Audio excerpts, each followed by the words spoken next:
nodimandry tamin'ny alady fitondroapolo ny volana septambra teo tamin'ny fahatelo ny fitopolo taona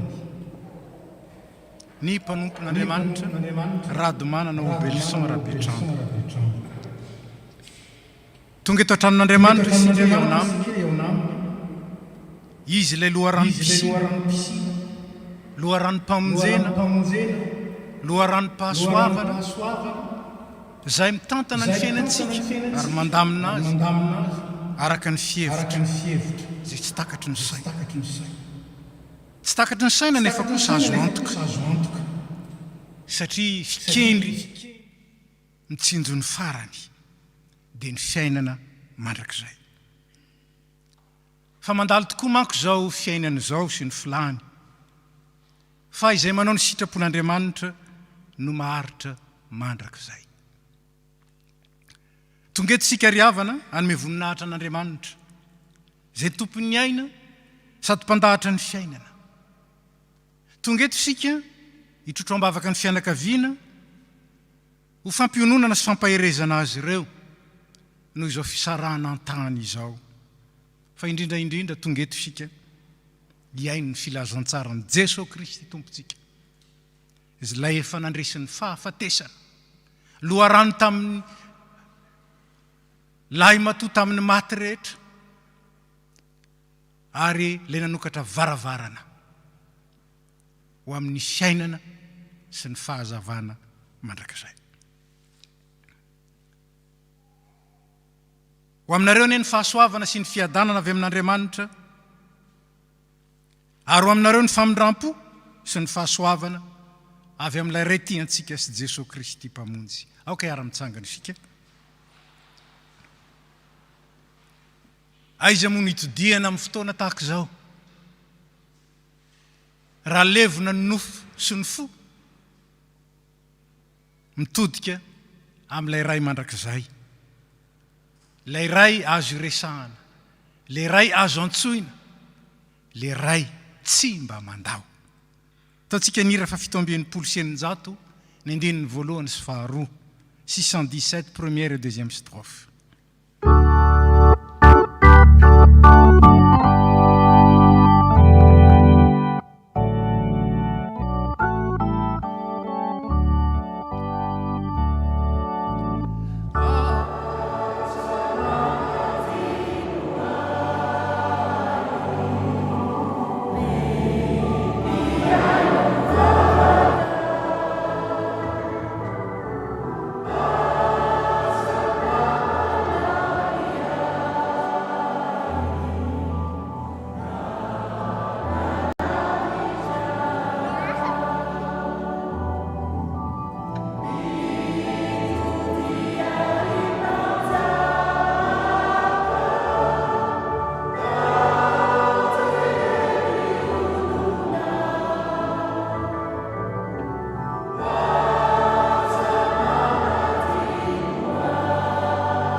izay nanome antsika ny Jesosy Kristy tompo ho mpamonjy sy mpanavotra antsika ary nanome antsika ny fanahy masina ho mpampahery sy mpanazava ary mpidarodalana antsika ndeha rantsika manonona sady fanekempinoana ny salamo 7:20 izay nomeny Davida olovantsika.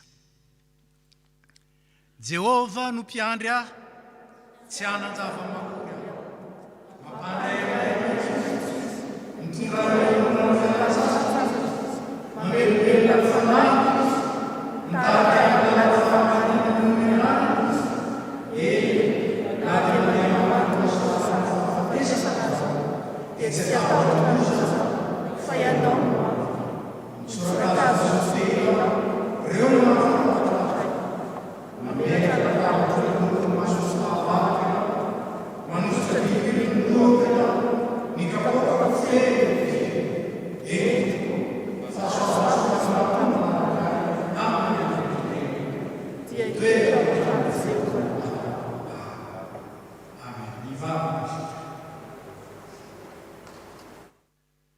rainay izay ny an-danitro, rainay mandrakizay, rainy ny fahalebiazana rehetra, rainy ny fahatanterahana, ary ray tomponaina ary manome anay fiainana mandrakizay tsy manam-pahatapirana. Mideranao sy mankalaza anao ary manome voninahitra anao zahay. Fa tsy misy tahaka anao Tompo. Tsy misy Andriamanitra tahaka anao izay avo sy any amin'ny manerinerina, Tompo ny fahefana rehetra. Nefa be fitiavana sy be famindrampo ary nanaiky ho mpiandry anay, manaiky ho mpiantoka anay, manaiky hitantana anay ary manaiky hamono varavaran'ny fiainana mandrakizay sy ny fanjakana mandrakizay ho an'ny olombelona mpanota mahantra kanefa tianao dia tianao ary nitiavinao tamin'ny fitiavana avo indrindra tao amin'ny Jesosy Kristy zanakao. Misaotra anao zay fa tanterahanao ny asanao ary zay zany asanao zany dia nolombonjena zay nantsoinao tamin'ny alalan'i Jesosy Kristy mba ho vavolombelona eo tenivon'izao tontolo izao.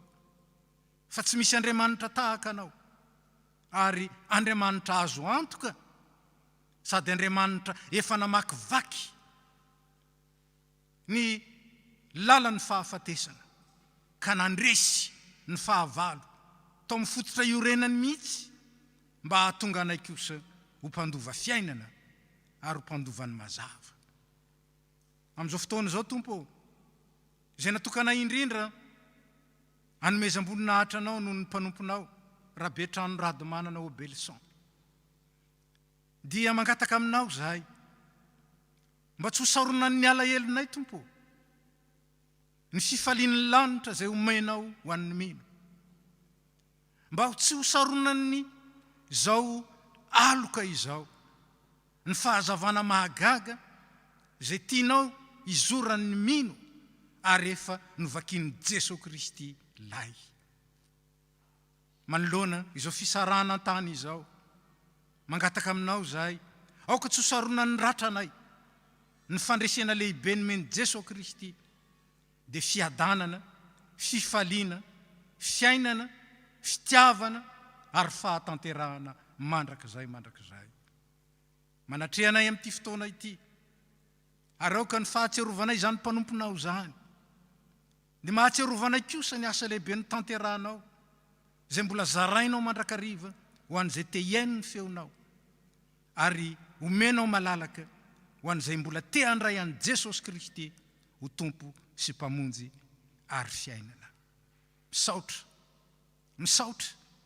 Misaotra na dia amin'izao fahoriana sy fisarahana izao aza, satria lehibe noho ny fahafatesana ny asanao, lehibe noho ny fahavalonay, ny tompo izay aranay sy inonay. Dia amin'ny anaran-tsoan'i Jesosy Kristy ilay mpanjakanay, misaotra ray. Amen. Petraka isika. Mialohany hamakina ny teny amin'ny soratra masina. Marihana fa ny fianakaviana, ny efa nifidy, ny teksta sy ny hira izay iraintsika androany satria fotoana izay azahoana mijoro vavolombelona izany ary toroteny velona ny fotoam-pivavahana tahaka izao izay nomeza antsika voninahitra n'Andriamanitra noho ny asany. Ataontsika ary ny hira 215 ny andininy voalohany sy faharoa 515 première et deuxième strophe dia mangataka ny solotenan'ny fianakaviana hiakatra ety hamaky ny teny amin'ny soratra masina.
Mino azy fa toy izao ny itiavan'Andriamanitra izao tontolo izao nomeny ny zanan'ilay tokana mba tsy ho very izay rehetra mino azy fa hanana fiainana mandrakizay.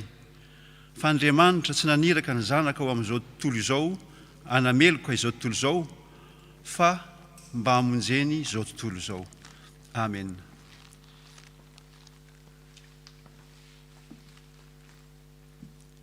mielo ny itondrana ny afatra ho antsika amin'ity hariva ity dia ataontsika mpitsanganana ny hira fa 5 ihany ny andininy fahatelo 515 troisième strophe mitsangana isika.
Endre zany akantony ny asanao,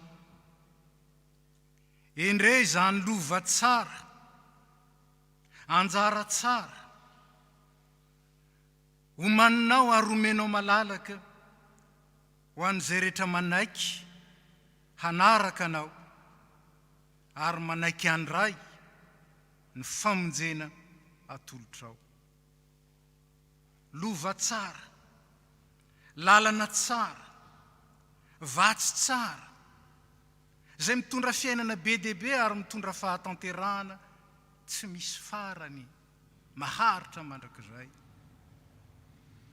Ankehitriny raha manoloana anay ny fahatsiarovana sy ny fahitana ny fetrany maha-olombelona le ty an-tany dia mangataka aminao kosa zay asehoy aminay eto ny refiny mandrakizainao.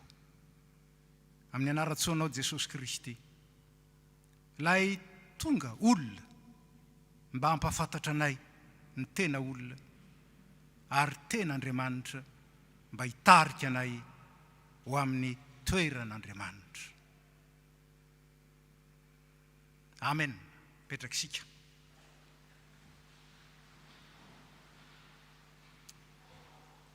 Efa niady tsara aho, nahatanteraka ny fiazakazana aho, nitahiry ny finoana aho, hatry zao dia tehirizina ho any satroboninahitry ny fahamarinana zay omeny ny tompo tsara marina ho ahy amin'izay andro izay. Azo lazaina fa anisan'ny fanaikeam-pinoana lehibe zay nambaran'ny Paoly teo amin'ny fotoana ny fifaranan'ny ministerany zany. Voalazan'ny mpandinika fa any am-pigadrany Paoly no manoratra, ary ao anatin'izany efa tsinjony ny tondran'Andriamanitra azy. Ary aiza moa zany itondran'Andriamanitra azy zany? Izy ihany no nanambara azy any amin'ilay tsara lavitra. Dia averina amintsika indray ve ny fahamarinana zay fa fantatsika fa fandalovana ity tany ity.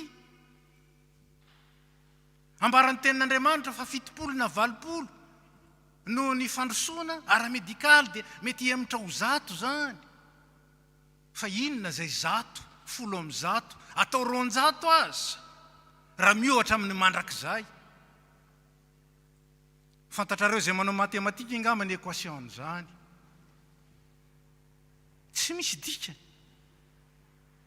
fa na ny goutte d'eau ao anatin'ny ranomasina aza mbola lehibe. Io ny goutte d'eau ao anatin'ny ranomasina mbola lehibe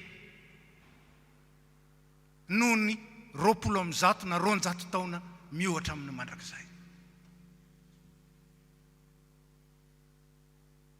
Voafetra ny fiainan'ny zanak'olombelona. Fandalovana ity tany ity. Ary zany fahamarinana zany eken'ny rehetra, eken'ny rehetra. Satria napetraka Andriamanitra tao aminy koa zany. Ary araka zany dia tokony atsiaro sika fa fanomezana.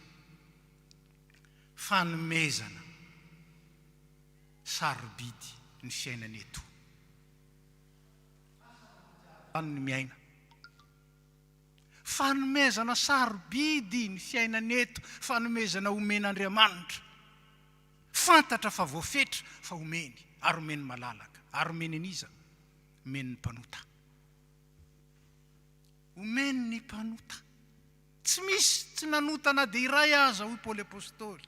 Efa nanota avokoa izy rehetra, ary tsy mendrika ny voninahitr'Andriamanitra. Ka dia omeny miaina eto daholo ny body sy ny adala.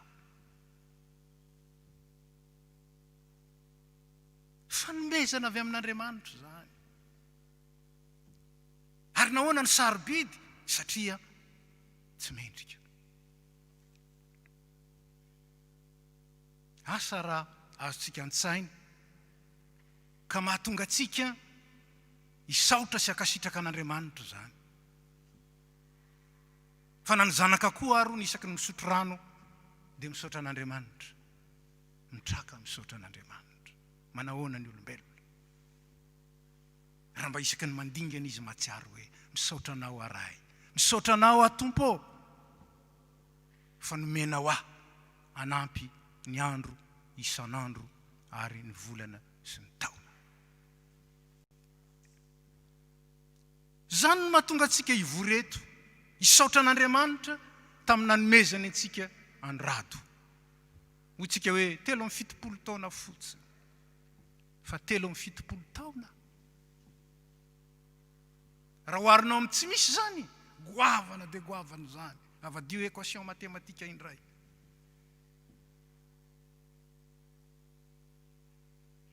Ary zany no antsika manatona an'Andriamanitra misaotra azy. Mba tsy ho sarona ny fahalasana ene, mba ho tsy saroma ny fahabangany ene, ny fakasitrahana, misaotra ny menao andrado. Nandritra zay, ho vady, ho ray be, ho mpiray tapo, ho ray aman-dreny teo amin'ny fiarahamonina, ho mpiara-mivavaka. Ary rehefa mahatsiaro zany ny olona dia misaintsaina ny lalan'Andriamanitra izy, ary dia miezaka mizotra amin'izany. Io fotoana fo io ka tsy azo lalalovina.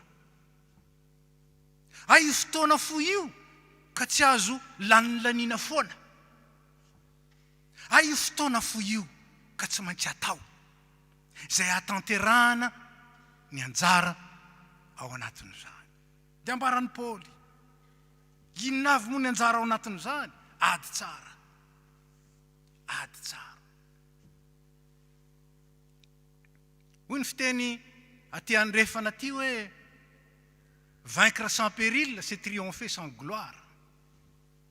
Raha lazaina amin'ny fomba hafa, ny olona mandresy tsy miady, tsinotsinona. Fa ny olona niady kosa ka nahita fandresena, zany ny zavatra. Niady tsara ao Paoly. Ary omena ny fandresena dia ny fitsarana, ny satroboninahitra ny fahamarinana, omena niady tsara. Ary sika mba manahoana? Movy ady tsara ny natrentsika teto amin'izao tontolo izao sa sanatry n'izany ady ratsy? Feno ady angeto. ho an'izay nanaraka vaovao ady be tsy mbola nisy ady ratsy ohatran'izany hatramin'ny siny présidentielle tany États-Unis fanasa vangy ny olona te hitondra ny firenena lehibe indrindra eto amin'izao tontolo izao fanasa vangy ady ratsy ady ny fifanaratsiana ady ny fifanozonana azy raha azo lazaina fa ny adin'ny olona zay mahatsapa kosa ny asarobidin'ny fiainana eto hoy arytsika malagasy hoe na ny maty aza mba teo maro ka dia mifankatiava ny ady tsara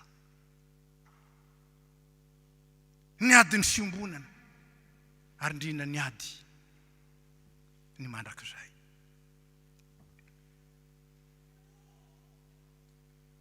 nahatanteraka ny fiazakazahana ao i Paoly ny azakazaka tsy ny lalao tsy nandany lany foana tsy sanatrian'izany fa tsika moa gasy tsy nanao gaspillage ny taona nomen'Andriamanitra teto nahatanteraka ny fiazakazahana tsy ny lalao ary farany nitahiry ny finoana aho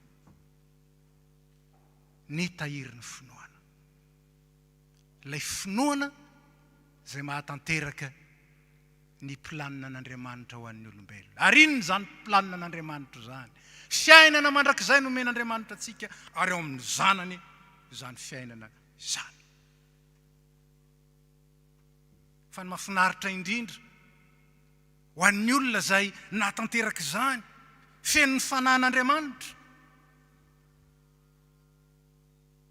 dia mamela afatra mametraka lova ho an'ny taranaka izy ny taranaka Paoly eto dia Timoty ilay zanany ara-panahy ianao koa mba mandehana amin'izany miadiny ady tsara tanterao ny fiazakazahanao ary tehirizo ny finoana ny fomba lazany azy no hafa ahoanao izy mireta fahoriana ataovy tsara ny asanao tanterao ny fanomponao rehefa mba hiala eto ianao inona ny lova apetraka ao amin'ny taranaka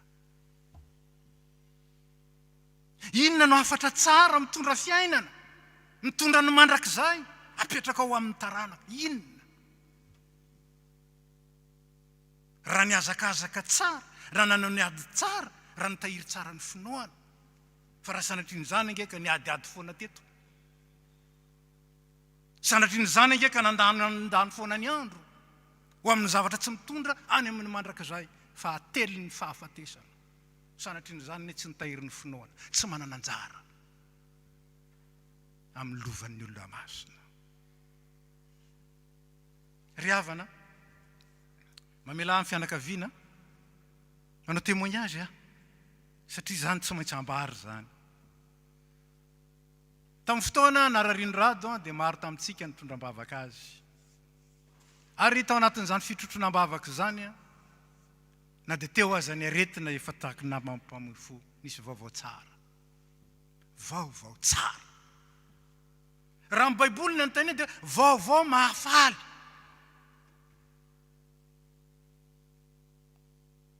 fa rehefa namangy azy ny mpanompon'Andriamanitra dia nanolotra ny tenany nanolotra ny ainy ho an'ny tompo izy zany sa tsy zany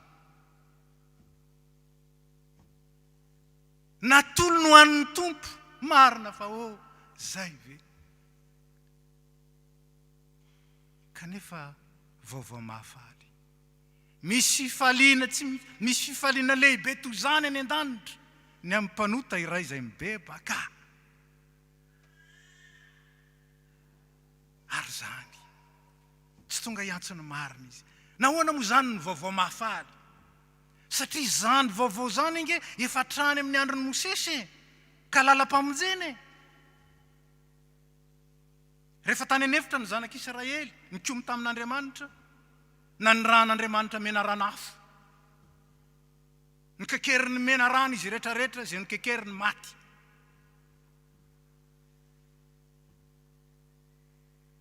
honen'Andriamanitra dia nampanao mena rana varahana ny Mosesy dia nasainy natsangana io. Inona moa ny dikany hoe kekeriny mena rana ka maty? Ny mena rana eto dia endriky ny fahafatesana. Le olona mpanota meloko mendrika ny fahafatesana, zany ilay kekeriny mena rana. Saingy nikaikitry ny mena rana efa nentin'i Jesosy teo amin'ny hazo fijaliana, nentiny teo. Ary zany no mahatonga an Jesosy Kristy manazava eto zava-miafiny. Tahaka nanandrata Mosesy ny mena rana tany an'efitra, ny tsy maintsy anandratana ny zanak'olona mba hanana fiainana mandrakizay zay rehetra mino azy. Efa nentin'i Jesosy no tanao aza entina. Efa nentin'i Jesosy no tanao apetrao aminy. Aza ilomana, aza lalovina, aza tezatezaina, aza amboamboarina, aza arovana. Firy ny kristianina miaro ny fahotany. Ka zao kosa ane, ka zao ane. Efa mahafaty io ve dia mbola atao hoe ko zao ane ihany. Saingy tsara ny Andriamanitsika, tsara nentiny. Raha misy aminareo zao mitondra fahoriana noho ny ataon'ny sasany, manahoana re zany fahoriana zany? Manahoana ny fitarainana amin'izany? Jesosy nitondra an'izany tsy nitaraina, satria tia izy, tia izy. Ary tia ny rado. Tia ny rado ka tsy navelany nandeha raha tsy mijery n'ilay mena rana varahana. Ary zany ny teny fampanantenana.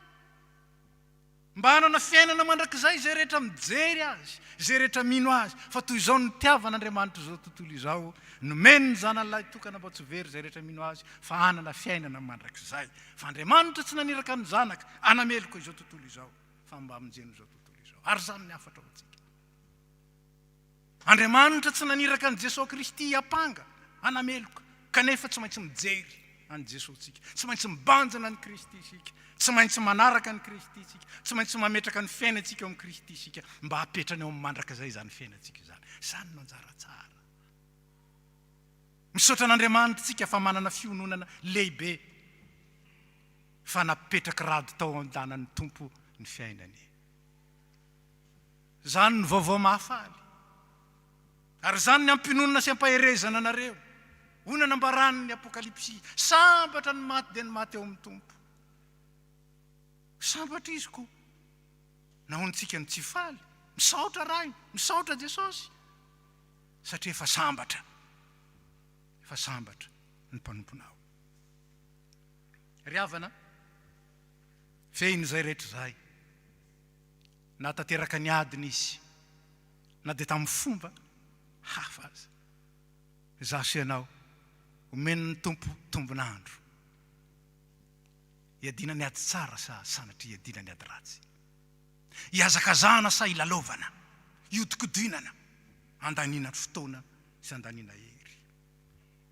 Andraisana ny finoana sy iainana ny finoana, sa kosa sanatry ny zany. Anomanana ny mandrakizay ny fahaverezana, sanatriany izany. Sika rehetra zao tsy maintsy andalo am'izao. Tsy maintsy andalo am'izao. Fa misy fanantenana lehibe ary apetraky ny Tompo am'izany sika. Andeha am'izany fanantenana zany ve? Sa mbola ilalao, sa mbola nao ady ratsy, sa mbola andeha tahaka ny tsy mino. Fa izao raha ho lasa zaho sy ianao, omany ny fianakaviana sy ny fiarahamonina mba hanana fampiononana feno sy mandrakizay, omany izy.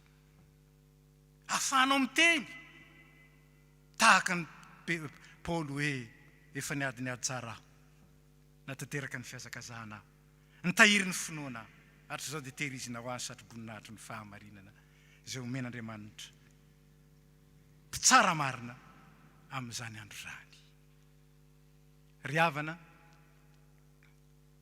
tsy ny fahalasan'andrado no mampahery antsika, tsy ny fahafatesan-drado no mampahery antsika, fa ny fiainany. Ary Jesosy Kristy zany fiainany zany, natolony ny Tompo. Ary ho anao koa, tsy mbola tary zao. Tsy mbola tary zao.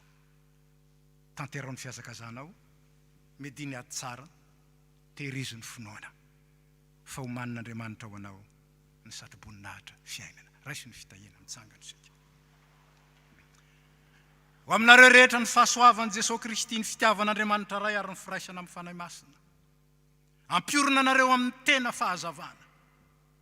Ary ijerenareo sy ibanjinanareo an'i Kristy, tompony finoana sady mpanefa azy, ka ho tanterahan'Andriamanitra aminareo ny teny fikasana tsara sady sarobidy indrindra, ka hanananareo fiainana be dia be, ary indrindra andraisanareo ny fampiononana sy hahatonga nareo fampiononana ho an'izay rehetra miady kanefa tsy mahita fitsaharana.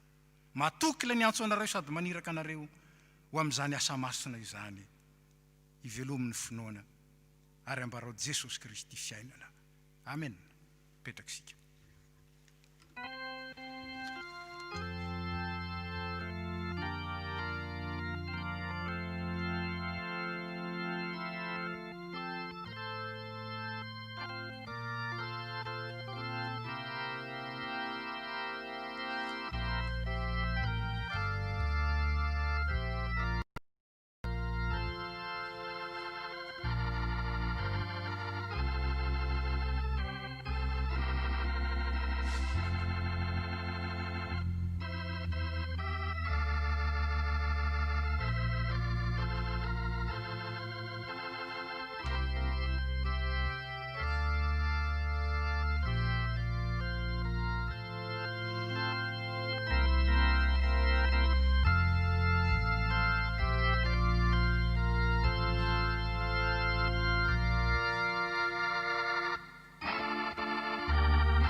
Iara-mivavaka isika. Tompo misaotra anao zay no ny asanao mahagaga, asan'ny fitiavana. Meo anay ny atoky ny fitiavanao, amaly ny antsonao, mahazoanay mahatanteraka tsara ny fiazakazanay, azahoanay miady ny ady tsara ny finoana, ary azahoanay mitahiry izany finoana izany, mivelona izany, isan'andro, isa minitra, isa tsegondra. Aza vela ho raraka tany Tompo, ny fanempotiavana lalina indrindra izay nasehonao,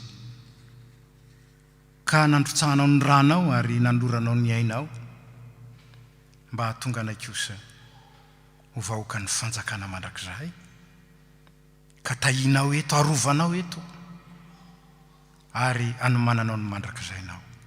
Kehitriny izay dia mivavaka aminao ho an'ny fianakaviana, ho an'ny havana matsakaiza, ho amin'ny piray monina, ary ho an'izay rehetra mahatsiaro fahabangana amin'izao fahalasana izao. Tehirizo ny fahatsiarovana ny mpanomponao ary atao vitany ao anatin'ny reny ny asanao mahagaga, asam-pahasoavana, asan'ny famindram-po, asan'ny faharetana, fa indrindra asan'ny tanteraka, satria Andriamanitra ny fahatanterahana ianao. Dia ataovy mahay mitodika aminao zay mibanjina anao, la efa nandray azy, efa niantso azy ody any aminao, ary apetraka aminao kosa ny vady aman-janaka. Efa niteny ianao hoe ilaoziny ny vadinao ho manano tena ary ny zanaka ao kamboto fa zany ahy azy. Tsy miteniteny foana ianao fa tsy mba mandainga. Tanterao amin'izy ireo zany. Apetraka aminao ny ratra, vokatra izao fisarahana tany zao, hositranonao amin'ny fanantenana zay raisinay amin'ny finoana.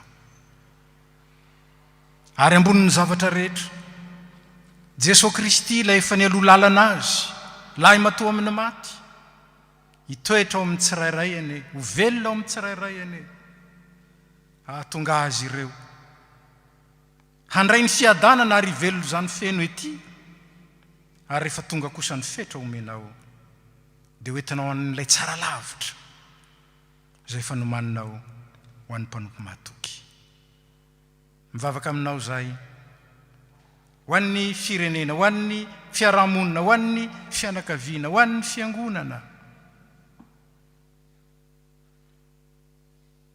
enganeka tsy andalo foana teo amin'ny fiainanay zany mpanomponao zany fa mba fantatra teo amin'ny fiainany ho hitanay eo amin'ny tao amin'ny fiainany ny herin'ny filazantsaranao izay mikiry biby mba hamonjena ny olona rehetra misaotranao zay ny hain'ny vavaka nandritra izay fotoana nahararino zay ary mbola misaotranao zay no ny vavaka rehetra tamin'izao fahalasanana izao ianao ilay mahay manao mihoatra noho izay nangatahana eny mihoatra lavitra noho izay ny eritreretina anie no deraina sy ankalazaina amin'izay ataonao ho an'ny zanakao rehetra izay tsy voatononay amin'izany vavaka zany fantatrao fa tokony ho anisam-batan'olona tokony ho anisam-pianakaviana tokony ho an'ny fiangonana sy ny fiarahamonina ankinina feno amin'ny anaratsoan'i Jesosy Kristy ary dia akambanay ny vavaka amin'ilay vavaka nampianariny manao hoe rainay ô izay ny an-danitra ho amasinina ane ny anaranao ho tonga ane ny fanjakanao atao ane ny sitraponao ety an-tany tahaka ny any an-danitra mehoana n'izay anna sahaza ao anay ary mamela ny elokay tahaka ny namelanay izay meloka taminay ary izay mitondranay ho amin'ny fakapanahy fa manafanay amin'ny ratsy fanao amin'ny fanjakana sy ny hery ary ny voninahitra mandrakizay amen.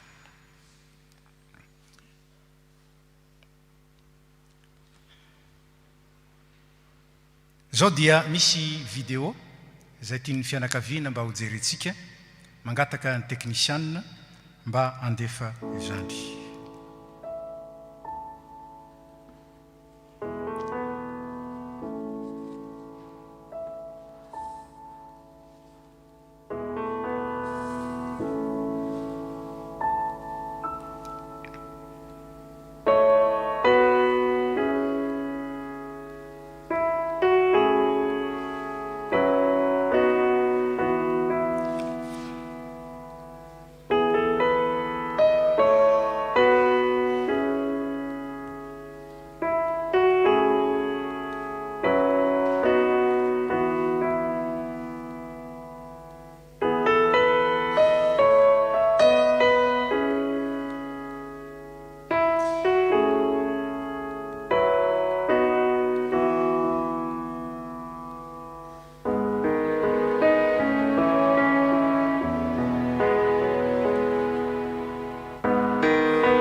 Ninninona itranga Jesosy na ny lanitra ho manga na ho maloko mangina dia ho feno fifaliana raha miorina tompoko le fitiavanao inoko. Voalaza teo na ho 20 taona na ho 200 taona na ho 70 taona na ho 50 taona.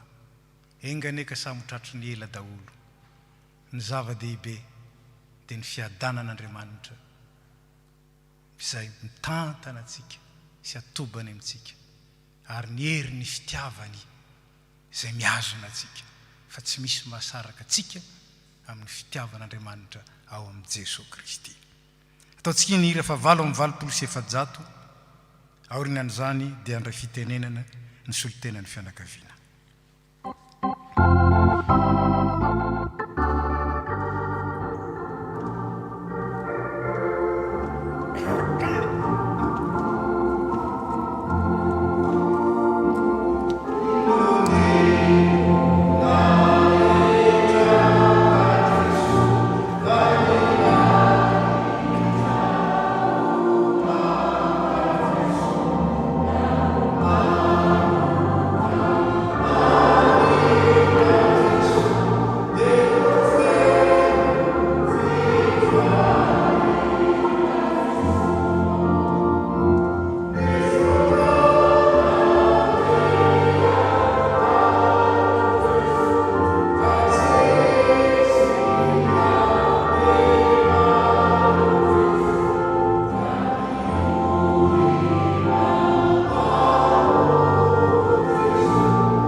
Tompoko lasy tompoko vavy raha mijoro ety anoloana ny tenako dia misolo tenan'ny fianakaviana iray manontolo na ny eto an-toeran'izany na ny any Madagasikara.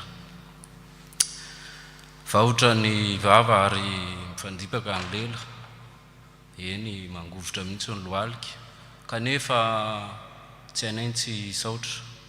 Voalohany indrindra dia misaotra n'Andriamanitra lehibe izay nampizy atsika ary antom-pisitsika eto. Manaraka izany dia misaotra ihany koa ny fiangonana FPA Matolozy na Anatotosa izao fanomezam-boninahitra n'Andriamanitra izao noho ny fahalasana ny havanay. Misaotra ihany koa an'ireo fianakaviana rehetra izay tonga tsy nalavy tany, tany atokantrano.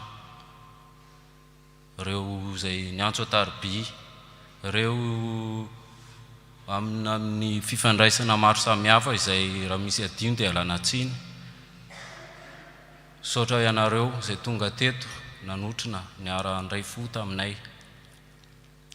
Eny tokoa, nareo izao ry havana no voangisoa mitohy ambozaka ao anay satria raha vory-vahoaka zahay dia nareo no haingonay. Raha sendra tsotsa zahay dia nareo no fiambinay. Ankehitriny raha topa-oriny zahay dia nareo no nampitraka anay. Koa mankasitraka tompoko, engane mba ny sosiny tsara indray no ifampisaorantsika amin'ny manaraka. Mankasitraka tompoko.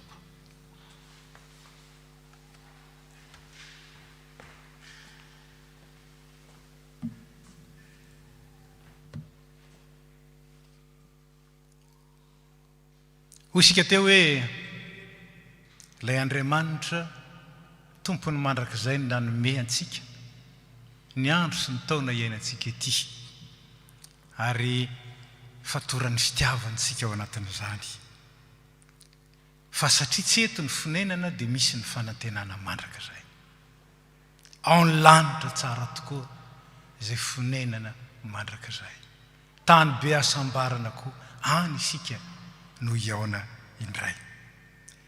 Mamarina izao fotoana izao isika ny fianakaviana dia nanolotra fararakitra, ary dia eo mpitsanganana isika nanao ny 15 sy 2 ary 7 amin'ny hira fa 4,684 andininy 1 sy 2 ary 7 ary aorianany tsodrano ny andininy 9 amin'ny hira io. Mba azahoantsika miaraba tsy miaraba moa zany fa mampahery ny fianakaviana dia isika no mivoaka aloha dia manao etsiretsika dia mandalo ny fianakaviana izay nanaovantsika azy androany etsy amin'ny fivoahana etsy zany dia ny fianakaviana no mivoaka amin'ny farany eo anelanelantsika. Tsy mifandray tanana isika, tsy mifanoroka isika noho ny fitandrovana ny fahasalamana. Tsangana isika manao ny hira zay fa voatondro. Amen.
vitantsika ny hira farany ny andininy fahenina amin'ny iri ihany dia mbola hipetraksika aloha fa mbola manana teny farany atao amintsika sarobity.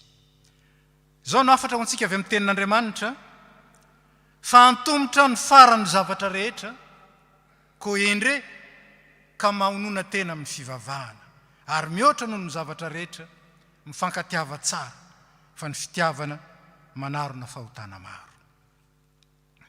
Ary Andriamanitra ny fiadanana ny hamasinareo samy tanteraka ka ho karovana avokoa ny fanahinareo sy ny ainareo ary ny tenanareo ho tanteraka ka tsy hanatsiny amin'ny fiaviany Jesosy Kristy tompontsika. Matoky ilay ny antso anareo, izy azy tanteraka izany amin'izay matoky azy. Amen.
Cher papy, nous voulons juste te dire quelques mots pour te dire au revoir.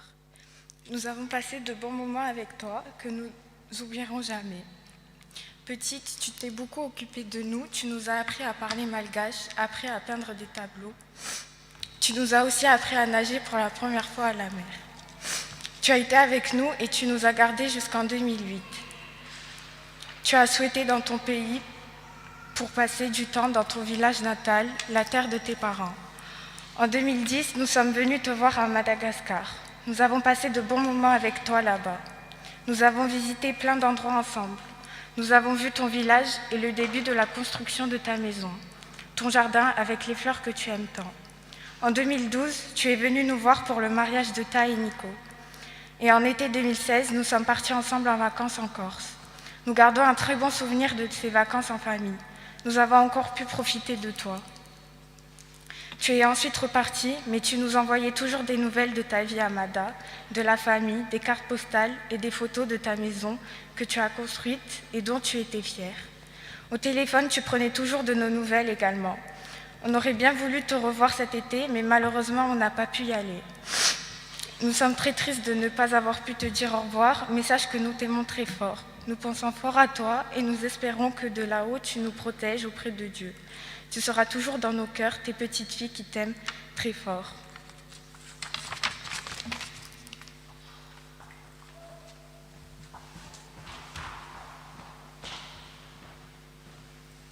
Isika no mivoaka mialoha dia aveo tsika manao deux rangées rikatra